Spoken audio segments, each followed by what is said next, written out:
Unlimited cricket আপডেটে আপনাদেরকে স্বাগতম। কারণ আজকে আমার প্রথম ভিডিও এই চ্যানেলে এবং ফেসবুক পেজে।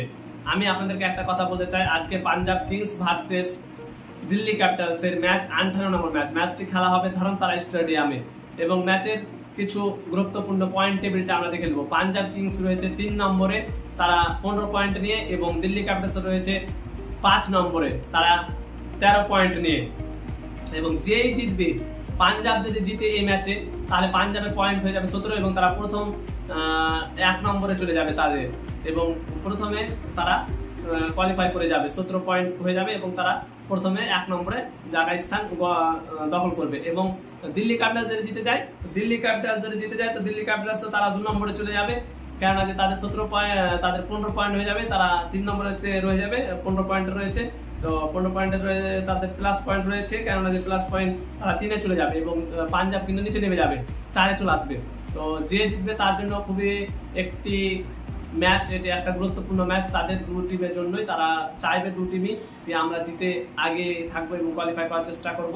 এবং যেমন মারাত্মক ব্যাটিং রয়েছে 2 টিমেরই, অ্যাটাকিং ক্রিকেটার ছিল, যেমন দিল্লি ক্যাপিটালসে রয়েছে KL Rahul, Abhishek Sharma, Faf du Plessis, যেমন করুণ নায়ার, এরা রয়েছে। সেই উল্টো দিকে রয়েছে সুরেশ আয়ার, তারপরে রয়েছে আরিয়া, তারপরে রয়েছে সিমরান, তারপরে রয়েছে আরো ব্যাটিং লাইন দেখেছি আমরা মার্কেস স্টোনিস। যেমন বোলিং অ্যাটাকিং রয়েছে দিল্লি ক্যাপিটালসে অভিষেক, মিচেল স্টার্ক, অক্ষর প্যাটেল, মুকেশ কুমার। তার উল্টো দিকে রয়েছে আশদীপ সিং, চাহাল, তারপরে রয়েছে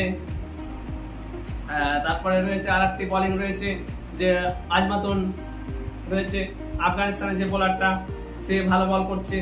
এবং আমরা বলতে চাই এই ম্যাচটা যেটা খুব গুরুত্বপূর্ণ 2 টিমের জন্য, কিন্তু কোন টিম এগিয়ে রয়েছে সেটাই আমাদের বলার। কিন্তু দিল্লি ক্যাপিটালস পুরো ম্যাচ কিন্তু তারা জেতার চেষ্টা করবে, কারণ তাদের ম্যাচ হারছে এবং তাদেরকে 4-এ ঢুকতে গেলে তাদেরকে এই ম্যাচটা যেটা খুব গুরুত্বপূর্ণ। এবং পাঞ্জাব কিংসকে ম্যাচ জেতার গুরুত্বপূর্ণ কি, তারা 1 নম্বরে দখল করবে জায়গাটা। যদি এই ম্যাচটা জিতে তারা 1 নম্বরে জায়গা স্থানে পৌঁছে যাবে। তার জন্য দিল্লি ক্যাপিটালসের ম্যাচটা জিতা একদম খুবই গুরুত্বপূর্ণ, যেমন তেমন পাঞ্জাব কিংসের ম্যাচটি যেটা খুবই গুরুত্বপূর্ণ।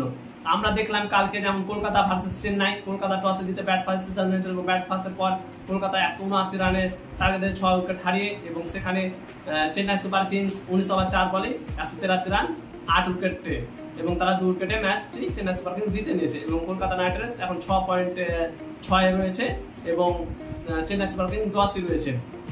কিন্তু আমরা দেখলাম আরেকটি ঘটনা, কেননা যে কালকে আমাদের একটি ইন্ডিয়া টিমের একটি নক্ষত্র যেভাবে অবসর নিল, রোহিত শর্মা হিটম্যান, যারা আমরা জানি রোহিত শর্মাকে, তিনি দুঃখজনক ভাবে তিনি অবসর নিয়েছে ক্রিকেট থেকে।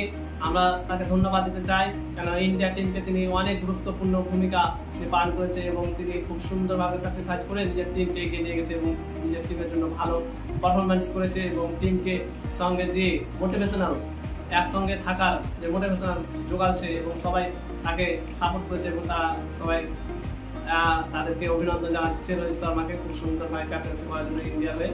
এবং রোহিত শর্মা নিজেও বলেছেন তিনি গর্বিত কি ইন্ডিয়ার ক্যাপ্টেন্সি লাল বলে ক্যাপ্টেন্সি করতে পেরেছে সাদা পোশাকে।